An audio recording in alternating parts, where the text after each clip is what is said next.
দেখুন, অনেকে এখনই বলতে শুরু করেছেন যে সোমবার শুরু আর সোমবারেই কি শেষ। সেটা ছিল 1997 সালের 22শে ডিসেম্বর, সেটাও ছিল একটা সোমবার।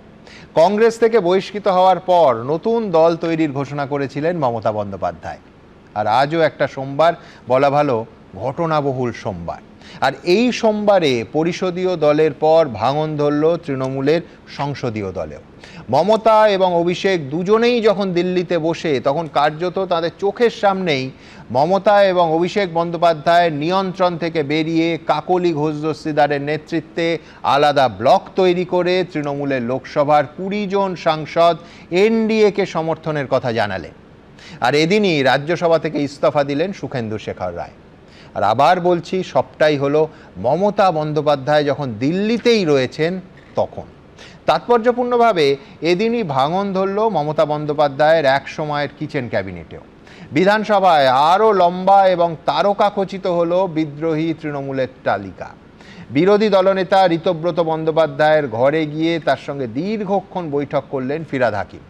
এবিপি আনন্দ গতকালই আপনাদের জানিয়েছিল যে আজ দুপুর 2টোয় রাজ্যের প্রাক্তন হেভিওয়েট এক মন্ত্রী বিদ্রোহী ব্লকে যোগ দিতে চলেছেন বিরোধী দলনেতার ঘরে বসে। হলো প্রায় তাই, তবে সোমবার দিয়ে শুরু করেছিলাম। অনেকে এটাও মনে করিয়ে দিচ্ছেন যে 4 মে মানে তৃণমূলের আজকের ভাঙনের মূল কারণ যে ভোটে ভরাডুবি, সেটাও ছিল আরেকটা সোমবার।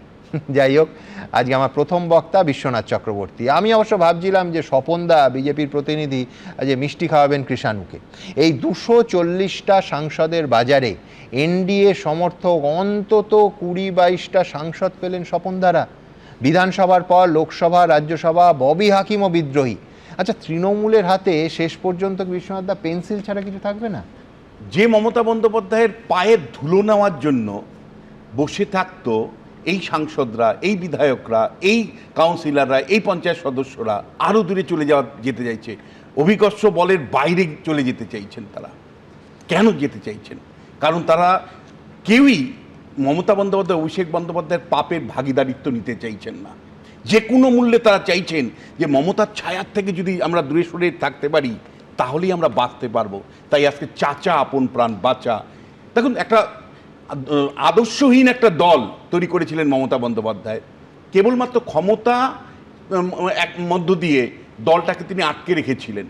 আজকে ক্ষমতার বৃত্তে বাইরে যখন চলে গেছেন, তখন দলের কাউন্সিলর, এমএলএ, পঞ্চায়েত সদস্য, এমপি সবাই আরেকটা ক্ষমতার বৃত্তে চলে যেতে চাইছেন।